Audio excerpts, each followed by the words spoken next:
Hey guys, before I start this video, I just want to give a quick shout out to the person who recommended today's case. I really appreciate if any one of you would recommend these cases because it really opens my eyes to things that I've never seen before. So yeah, thank you for recommending this, whoever this is, and yeah, enjoy the video. A truck carrying 3 passengers crashes, but at the site of the accident only 2 bodies are found, and that one person remains missing to this day. This case is of the disappearance of Juan Pedro Martinez.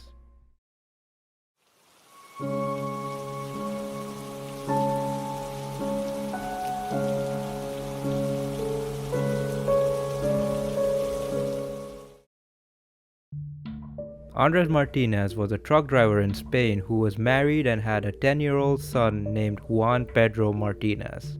Andres would sometimes take his family to some of his truck driving trips, and his latest job was to deliver 20,000 liters of sulfuric acid to Bilbao in northern Spain. He decided to take his wife and kid with him as a reward for Juan getting really good grades in his school. Andres picked up his truck from the city of Cartagena at 7 p.m. and at some point at 6 a.m. the next day, his truck became out of control. He was driving at 140 kilometers per hour in a mountain road, and he crashed into one of the cars and then had a head-on collision with another truck coming from the opposite direction. Due to the crash, his truck overturned, spilling all of his sulfuric acid on the road and making an acidic mushroom cloud all over the area. The authorities reached the site quickly and neutralized the acid before it could contaminate the nearby river. After the site was clean, they found the bodies of Andres and his wife Carmen, but the body of the child was nowhere to be found. The authorities wouldn't even know that a child was supposed to be there until the next day when they contacted the relatives of Andres, and then they asked if the child was okay. And that is when the authorities realized that there was one person missing from the site. The police did confirm that they then found some children's songs in cassettes, as well as some children's clothes in the truck. However, Juan Pedro's body was nowhere to be found. The authorities checked the site thoroughly, under the truck, in the bushes, everywhere. They even explored the possibility that his body got melted by the sulfuric acid, but the chemists said that that was impossible. And since that day onwards, there has been several rumors and reports of him being seen, but he has never actually been found. Martinez's truck's tachometer revealed some very interesting details, including the stops which they took, one where they took to eat breakfast, and the waiter at the inn in which they did eat the breakfast recalled that they saw the family happy and together. But the weirdest detail of them all that came from the tachometer was that after they left the inn, they make 12 really small stops. In fact, the smallest one was only a second, and the longest one was only 20 seconds. And this cannot be explained because there was no traffic on that area as well, so there was no need to make such extreme stops.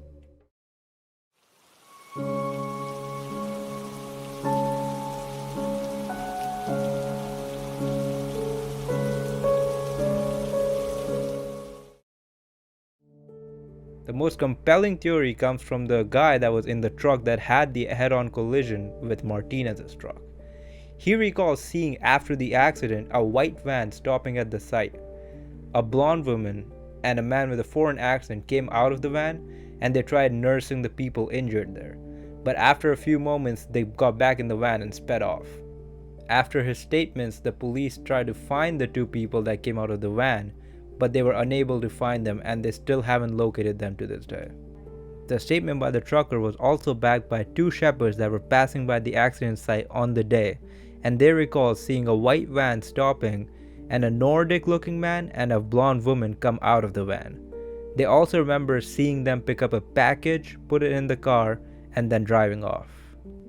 Another big statement came from a man in Madrid in 1987.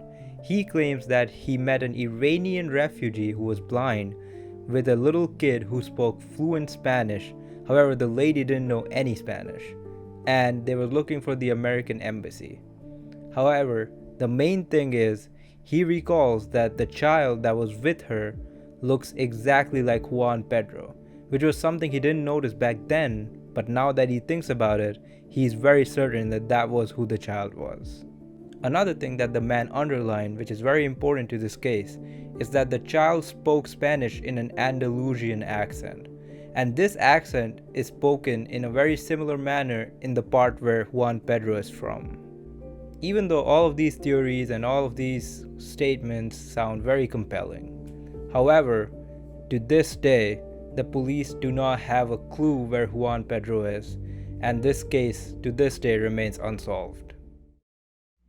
And with that, we reached the end of the video, guys. Please let me know in the comments what you think about the case, or if you have any additional information about the case, and of course what you think about the video and the style I'm covering these cases in.